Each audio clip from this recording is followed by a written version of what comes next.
I should have known something was wrong when they offered me the job without a single question about my night shift experience. The pay was too good, and the interviewer seemed way too eager to get me started. But hey, bills don't pay themselves, right? And working as a data entry clerk from 11 p.m. to 7 a.m. didn't sound that bad. Just me, my computer, and an empty office building. Or so I thought. The Morton Chase building is this massive 20-story concrete monster from the 1960s. During the day, it's packed with hundreds of corporate drones in suits. But at night, it transforms into something else entirely. The endless rows of cubicles become a maze of shadows, and those long fluorescent lights create these weird patterns on the floor that sometimes move. My first week was normal enough. Sure, the building made strange noises, but what old building doesn't? The heating system would kick in with this awful grinding sound, and the elevator cables would creak even when nobody was using them. Normal stuff, right? Wrong. It started with the photos. You know those generic office pictures they hang everywhere? Happy people in meetings, handshakes, that kind of corporate garbage. Well, one night, I swear one of the people in those photos turned their head to watch me walk past. Just a slight movement, but I saw it. When I looked again, everything was normal.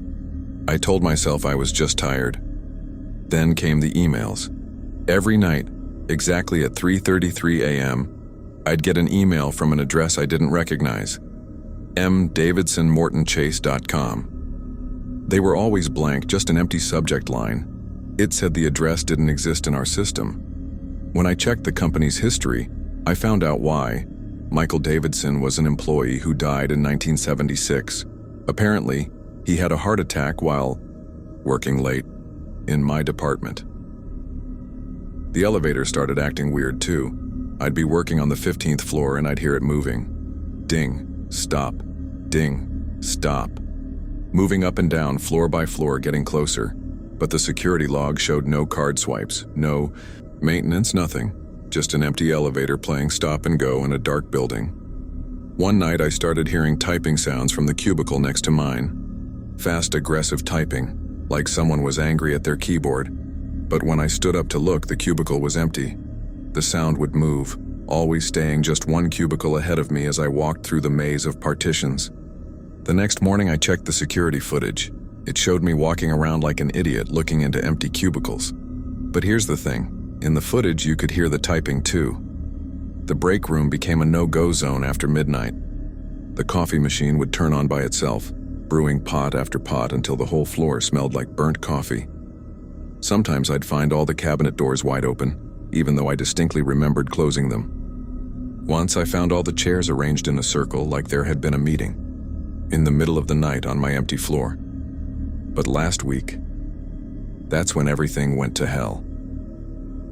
I was entering data from some old personnel files when my computer screen started flickering. The text began scrolling by itself faster and faster until it stopped on an employee record from 1976, Michael Davidson's file. His ID photo showed a gaunt man with hollow eyes and a crooked smile. As I stared at it, the image changed. He blinked. The lights went out all at once. Not even the emergency exits were working. The only light came from my computer screen, still showing Davidson's face. Now he was grinning. That's when I heard footsteps behind me. Slow, deliberate steps like dress shoes on carpet. And this weird wheezing sound, like someone trying to breathe through damaged lungs. The temperature plummeted. I could see my breath in the glow of the monitor. The footsteps stopped right behind my chair. A hand touched my shoulder.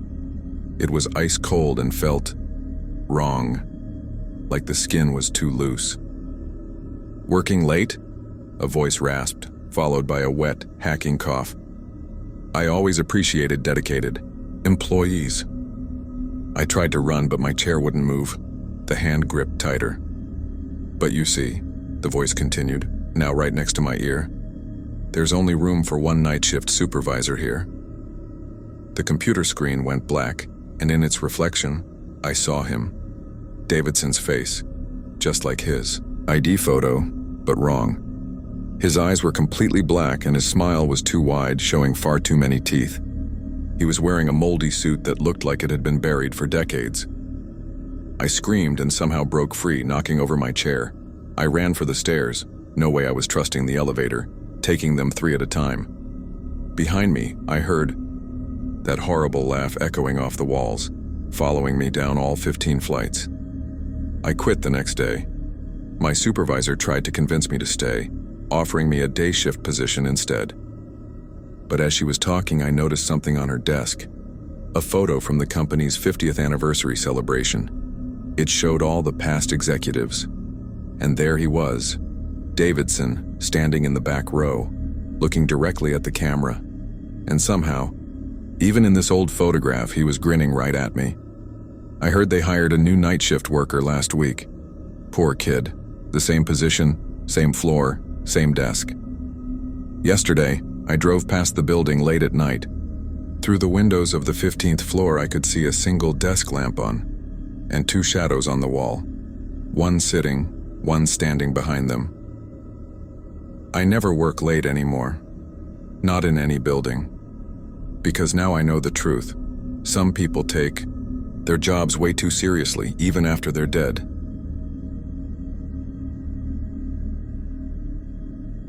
My name's Mike Sullivan, and I was hired as a night shift security guard at Riverstone Corporate Center.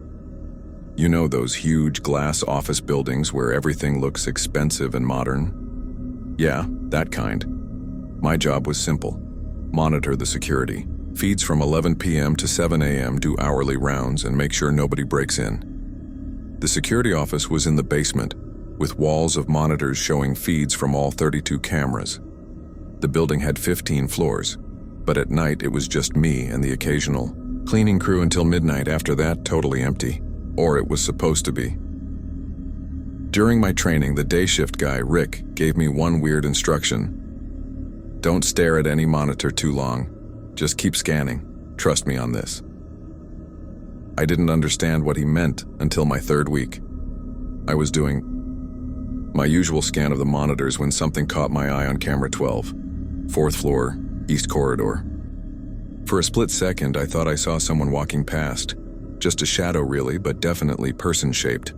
I radioed the cleaning crew, but they'd left hours ago. I rewound the footage. Nothing there. But when I looked back at the live feed, I saw it again. This time the figure was clearer. Someone in office clothes walking with their head down. They disappeared around the corner. I switched to camera 13 to catch them from another angle. Empty corridor. They should have been right there, but nothing. That's when I noticed something off about camera 8, 2nd floor lobby. The timestamp was wrong. It showed 3:47 a.m. when it was only 1:15. As I watched, the numbers started changing randomly, jumping between times. Then I saw someone sitting at one of the lobby desks, just sitting there, typing. I switched to camera 9 for a closer view. The VR desk was empty. Back to camera 8. The person was still there, but now they were looking directly at the camera. Their face. It wasn't blurred or shadowy. It just wasn't there. Other cameras started showing weird things. Camera 15. A whole board meeting in progress, but all the figures were transparent. Camera 23. An endless loop of someone walking into the elevator but never coming out. Camera 4. An office party where all the people moved in reverse.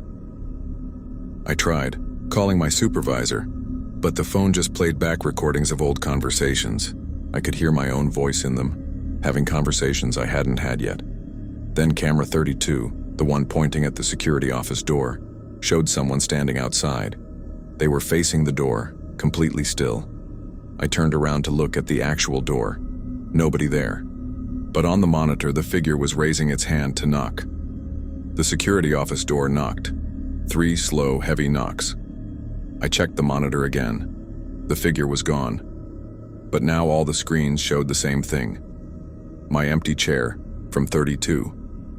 Different angles. I was sitting in it, but on the monitors the chair was empty. Another knock. I finally understood what Rick meant about not staring too long. The cameras weren't just recording what happened in the building.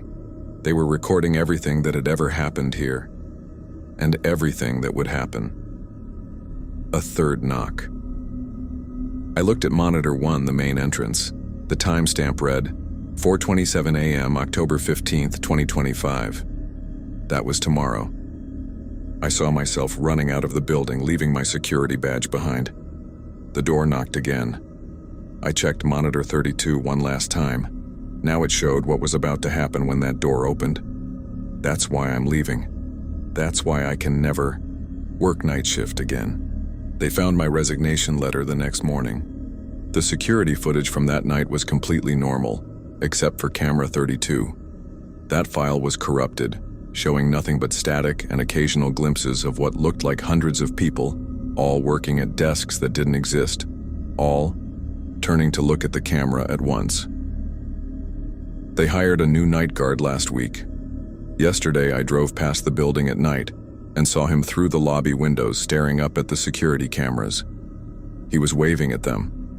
The cameras were waving back.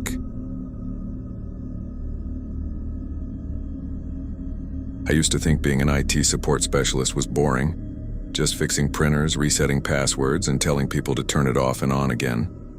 But after what happened in the server room at Meridian Technologies, I'd give anything to go back to those mundane tasks. It started 3 months ago. Our company had just moved into this renovated warehouse, one of those historic buildings with exposed brick walls and weird architecture.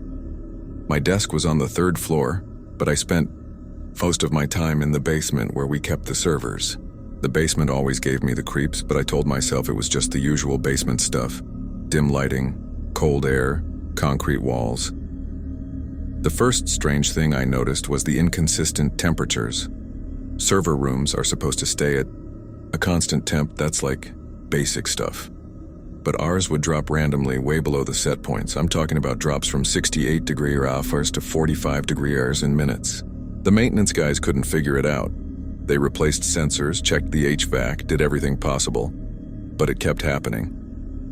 Then the cameras started glitching. We had 4 security cameras in the server room recording 24/7.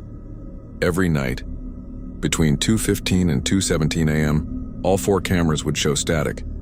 Just those 2 minutes, same time every night. Our security team said it might be a power surge, but none of the servers ever lost power during these blackouts. I started finding weird things in the server logs. Random strings of code that made no sense, commands that nobody had authorized. When I checked the access logs, they showed entries from an employee ID that didn't exist. ID down 0847. Our HR system only went up to 0789. One night, I had to stay late to update some systems. The basement was even creepier at night, with just the blinking server lights and the hum of cooling fans. I was working on the main console when I heard something that made my blood freeze, the sound of typing from the other end of the room. I walked down the row of servers following the sound. It got louder, more aggressive, like someone was angry typing on an old mechanical keyboard. But there was nobody there, just row after row of servers, blinking their little lights at me. Then, I saw something that shouldn't have been possible.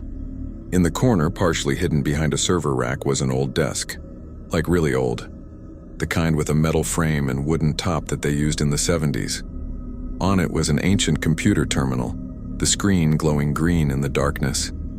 The weird part? It wasn't connected to anything. No power cable, no network connection, nothing. But it was on, and someone was typing on it. I couldn't see who it was, just a dark shape hunched over the keyboard. As I stood there, frozen in fear, the typing stopped. The figure slowly turned around. Have you ever seen a person who doesn't look quite right? Like they're human, but something's just off? That's what I saw. It was a man in what looked like an old IT uniform, but his movements were jerky, unnatural. His face, God, his face. It was like looking at a computer glitch in human form. Parts of it would pixelate and shift, like a corrupted image. He spoke, but his voice sounded like distorted computer tones trying to form words.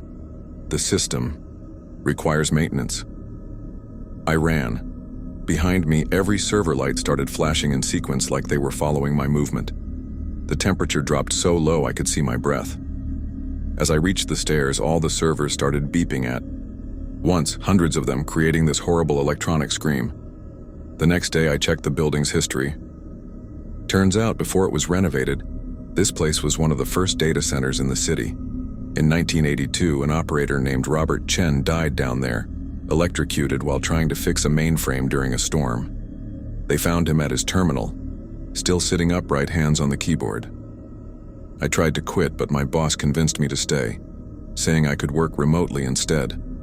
I agreed, but I requested all my equipment be new. I couldn't shake the feeling that old technology might bring something with it. Last week, I had to help a colleague remotely. While connected to their computer, I noticed something strange in their task manager, a process running under user ID row 847. Before I could investigate, my screen went black. For just a second, I saw a reflection in the dark monitor. A pixelated face looking over my shoulder, smiling with glitch-distorted teeth. I'm writing this from my phone because I don't trust computers anymore, especially not at night. Sometimes, when I'm lying in bed, I hear a faint sound coming from my home office, the rhythmic clicking of an old keyboard, typing away in the dark. And every once in a while, my printer turns on by itself and prints a single page. Always the same message. The system requires maintenance, ID row 847.